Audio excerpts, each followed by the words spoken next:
Totoo kaya ito? Isang misteryosang babae ang galing sa Tokyo na naglanded sa JFK International, USA na may daladalang kakaibang passport.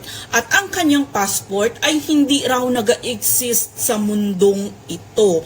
At tinanong siya ng babae kung ano ang kanyang lugar, ay sinabi niyang Torenza. At ang Torenza na lugar ay hindi nag-exist sa mundo natin. Oh my God! Pinapasok na ba tayo ng taga-ibang dimension?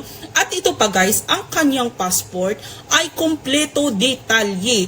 Nakadetalye din ang mga database at ang mga biometric chips ay okay din daw. At ang kanyang mga passport ay may tatak ng iba't ibang lugar na kung saan siya pumunta na hindi rin daw nag-exist sa mundong ito. Oh my God! God! Pinapasok na ba tayo? Naligaw yata siya sa ibang dimension. Galing ata itong babae na ito sa ibang dimension. At alam nyo guys, nakasuspetso ang kanyang mukha. Parang isa siyang misteryosang babae na hindi siya makapagsalita. At nung sinabihan siya ng babae sa airport na kung saan siya pupunta, yun ang sabi niya, uuwi ako sa lugar ko. So ang sabi ng taga-airport, ang lugar na pupuntahan mo ma'am ay hindi nag-exist sa mundong ito. Tapos nagsabi daw siya ng pahina na bakit doon ako galing. Oh my God! Sa ibang dimension talaga siya. I swear.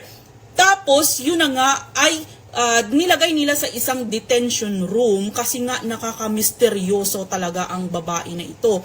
Noong nasa detention room siya ay nilagyan nila ng CCTV, nagulat sila na itong babae na ito ay biglang nawala na parang isang tibing nasira. Oh my God! Grabe! Pinapasok na ba tayo ng taga-ibang dimension? Totoo kaya ito? Isang misteryosang babae ang galing sa Tokyo na naglanded sa JFK International